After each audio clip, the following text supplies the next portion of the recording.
네, 안녕하세요. 애플파이 쌤입니다. 이번 영상에서는 저번 영상에 이어서 반복문에 대해서 더 배워볼 텐데요. 저번에 반복문 기본으로 뭘 배웠었는지 기억나나요? 아마 while문, 여러분이 while문에 대해서 배웠었을 거예요. while문, 기억나나요? 네, while문에 대해서 배웠는데, 지금 우리는 뭘 배우고 있죠? 이 while문, 반복문을 배우기 전에 이제 if문, 어떤 조건에 따라서 명령문을 실행하는 if문에 대해서 배웠었고요. 지금 우리가 배우고 있는 건 제어 구조를 배우고 있어서 제어 구조를 배우고 있는데, 제어 구조에는 세 가지가 있다고 했었죠. 순차 구조, 선택 구조, 그리고 반복 구조가 있다고 했습니다. 선택 구조는 뭐 우리가 배웠었죠. if, else if, 그다음에 else를 여러분이 했었고요. 반복문에서는 지금 우리가 while문을 했었어요. while문 기초를 했었고, while문 심화 내용은 또 다른 영상에서 찾아오도록 하겠습니다. 오늘 영상에서는 반복문 중에 하나인 포문에 대해서 배울 거예요. 포문까지만 배우면 제어 구조는 다 배웠다고 생각을 하시면 되는데, 포문 배우기 전에 여러분 반복문 처음 했었던 거 기억나나요? 한번 복습을 하고 가면, 반복문이란 프로그램 내에서 똑같은 명령을 일정 횟수만큼 반복하여 수행하도록 제하는 명령문이에요. 그냥 쉽게 얘기해서 불필요한 일을 줄여주는 거예요. 이런 거죠. 프린트를 써서 10번 출력을 할 거, 프린트 10번 출력을 이렇게 할 거, 10번 쓸 거 그냥 반복문으로 10번 반복해라. 그래서 한 줄로 끝내는 게 바로 반복문인 거예요.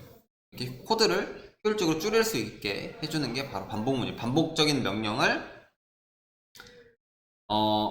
길게 풀어 쓰지 말고 그냥 반복문으로 줄여서 효율적으로 작성할 수 있는 게 바로 반복문입니다. 그러면 포문과 while문이 있다고 했는데요. 포문은 언제 쓰고 while문은 언제 쓴다고 썼죠? 포문은 반복 횟수가 명확할 때, while문 같은 경우에는 반복 횟수가 명확하지 않을 때 사용하는 거라고 했습니다. 왜냐면 포문 같은 경우에는, 이제 배울 포문 같은 경우에는 반복 횟수를 우리가 정해줄 수가 있어요. 반복 횟수를 정해줄 수 있는데, 횟수 정함. 근데 while문 같은 경우에는 반복 횟수를 뭐 정할 수도 있겠지만, while문은 기본 구조가 어떻게 된다고 했었죠? while문, while 쓰고 여기 뒤에 뭘 적어준다고 했었죠? 조건. 맞아, 조건을 적어준다고 했단 말이에요. 그렇기 때문에 while문 같은 경우에는 조건에 맞으면 계속 반복을 하는 거예요. 계속 조건에 맞을 때까지, 조건에 뭐 부합할 때까지. 그렇기 때문에 while문 같은 경우에는 반복 횟수가 명확하지 않을 때 사용한다 라고 했었고요. 포문은 반복 횟수가 명확할 때, 뭐 10번 반복해라, 100번 반복해라, 이렇게 반복 횟수를 정해줄 수가 있는 거예요. 한번 쭉 따라가 봅시다. 그래서 while문의 기본 구조는 기억이 날 거예요. while문을 쓰고 여기 조건, 어떤 조건에 따라서 이제 밑에 명령문들을 수행을 했었죠. 우리는 이 조건을 선생님을 파지가 아니라 피자의 거스름돈을 여러분이 과제로 했었고요. 예시로 교통카드를 예시를 들어서, 교통카드 기억나야 돼. 교통카드 이렇게 해서 조건을 달아서 조건에 만족할 때까지 아래에 있는 이 들여쓰기를 통해서 이 수행한 문장들이 계속해서 반복시킬 수 있는 게 바로 while문이었습니다. 그럼 이제 포문은 반복 횟수가 명확할 때 쓰는 거라고 했는데요. 기본 구조가 어떻게 되냐 한번 봅시다. 포문의 기본 구조는 이렇게 돼 있어요. while문이랑 조금 비슷한데 뒤에가 조금 다르죠. 똑같이 포문을 써주고요. 뒤에 변수를 써줍니다. 변수를 써주고 이 변수 안에 들어갈 자료들을 써주는 거예요.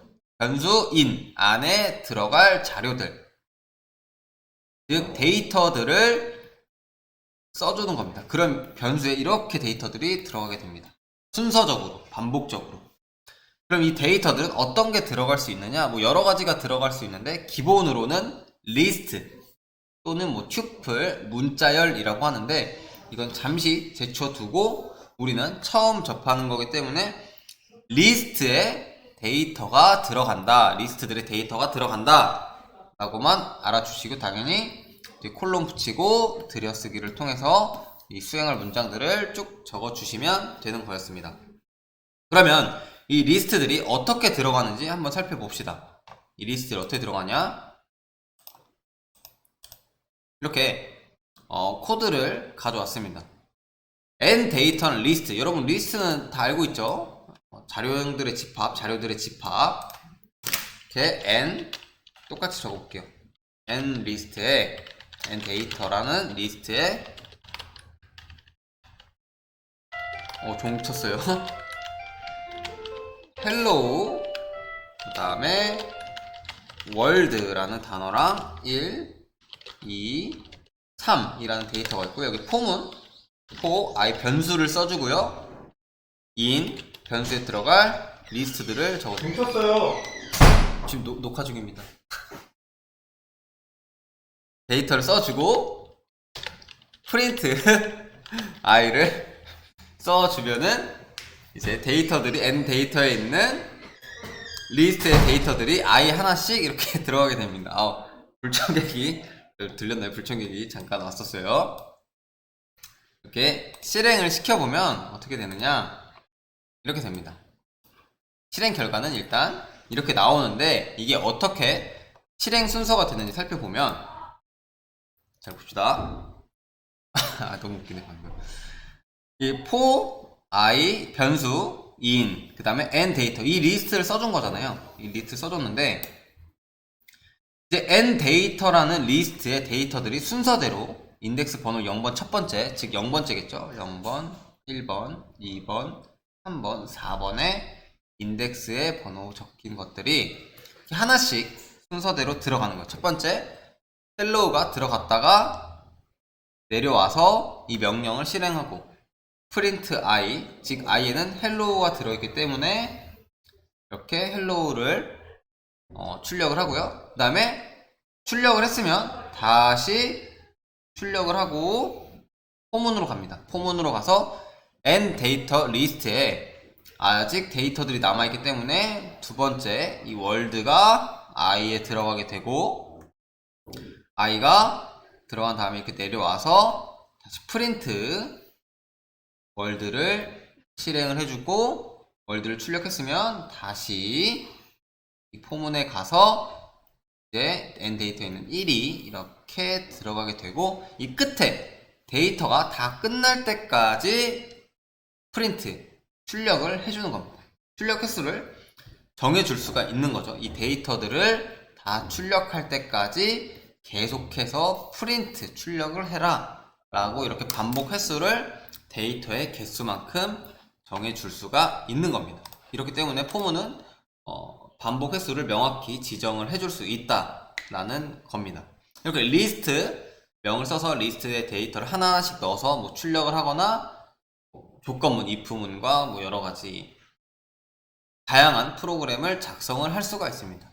그 다음에 포문에서 어떻게 보면 리스트가 들어가는 것도 가장 중요한데, 더 중요하다고 볼 수 있어요. 가장 중요한 핵심 요소는 이 랭지라는 함수예요. 랭지라는 함수인데, 랭지라는 함수가 뭐냐, 여러분 랭지가 영어 단어로 하면 뭐 나열, 뭐 배열, 범위 뭐 이런 뜻을 가지고 있는데, 랭지라는 함수는 한마디로 숫자 리스트, 그러니까 정수인 리스트를 만들어주는 함수인 거예요. 그러면은 쭉 살펴봅시다. 넘버라는 변수에 랭지 가로치고 1 쉼표 10을 쓰면 이 랭지 함수가 저장이 되겠죠. 그다음 프린트 넘버를 하면 랭지 1,10이 그대로 출력이 될 텐데, 얘가 이 친구가 의미하는 게 뭐냐, 얘가 의미하는 건 바로 이러는 거예요. 숫자 리스트를 만들어 준다고 했으니까 1부터 생각하면 10까지의 숫자 어디까지의 리스트를 만들어 준다는 건데, 이 결과가 바로 얘입니다. 1, 이런 리스트를, 숫자 리스트를 만들어주는 게 바로 랭지 함수예요. 근데 여기서 의문이 드는 점이 하나 있을 거예요. 왜냐면 1부터 10을 적었는데 왜 1부터 9까지밖에 안 됐지? 라는 친구들이 있을 거예요. 왜냐면 랭지 함수에서 여러분 랭지 함수를 폼과 사용할 때 주의해야 될 점은 랭지 함수는 랭지 시작 숫자 끝 숫자로 이루어지는데, 형태로 이루어지는데, 이때 이 끝 숫자는 포함하지 않는 거예요. 미만인 거예요. 미만. 1,10이면 1부터 10 미만 끝 숫자는 포함하지 않기 때문에 9까지 출력이 되는 형태인 겁니다. 이걸 반드시 꼭 기억을 하고 있으셔야 됩니다. 이렇게 for i in range 1,10 프린트 i를 하면 첫 번째 1이 이렇게 들어가게 되고요. 출력을 하겠죠. 1을 출력하고 2가 들어가고 3이 들어가고 4가 들어가고 5, 6, 7, 8, 9가 순서대로 들어가서 이렇게 하나씩 출력하는 결과를 볼 수가 있습니다. 이렇게 랭지를 통해서 여러가지 프로그램을 작성할 수가 있고요. 그래서 랭지 함수에 또 다른 중요한 기능이 하나 있어요. 지금 랭지 함수는 시작 주소랑 끝 주소로 이루어진다고 했잖아요. 근데 여기서 또 중요한 점은 한 가지 기능이 더 추가가 될 수가 있어요. 랭지 시작 주소, 시작 숫자, 끝 숫자가 들어가는데 랭지에는 한 개가 더 들어가요. 시작, 끝 숫자, 하나의 데이터가 더 들어갈 수 있는데, 얘가 의미하는 건 뭐냐? 간격을 의미하는 거예요. 간격. 뒤에 쉼표 맨 마지막에 마지막 데이터를 써주면 간격을 의미하는 건데, 얘가 어떻게 간격을 의미하는 건지 살펴보면 for 변수 i in range를 써서 1,10을 했어요. 그럼 얘는 print i를 해보면 이제 1부터 몇 가지? 9까지 리스트 랭지로 인해 리스트가 생성이 되고요. i로 하나씩 출력이 될 거예요.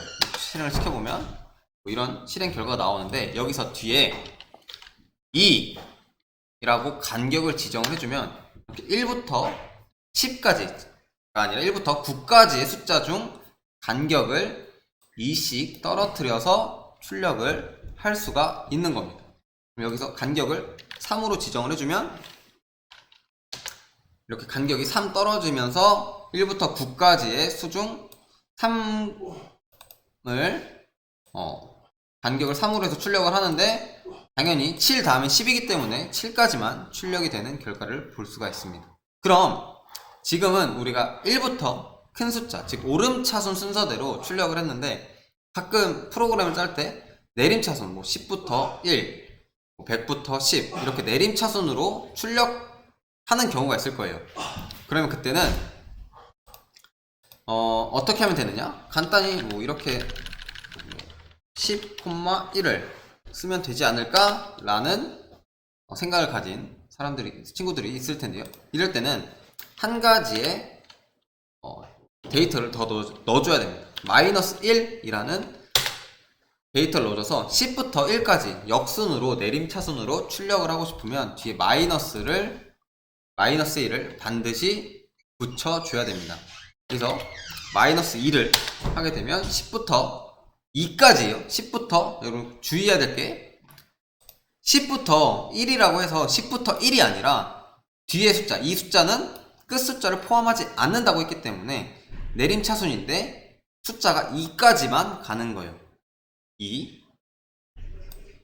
이걸 반드시 끝 숫자는 포함하지 않는다는 걸 반드시 기억을 하고 있어야 되고, 뒤에는 간격이 들어갈 수 있는데 간격은 오름차순도 가능하고 내림차순도 가능하다라고 생각을 해주시면 됩니다. 네, 오늘은 포문에 대해서 여기까지 간단하게 배워보고요. 포문의 심화된 내용은 다음 영상에서 또 찾아오도록 하겠습니다. 안녕.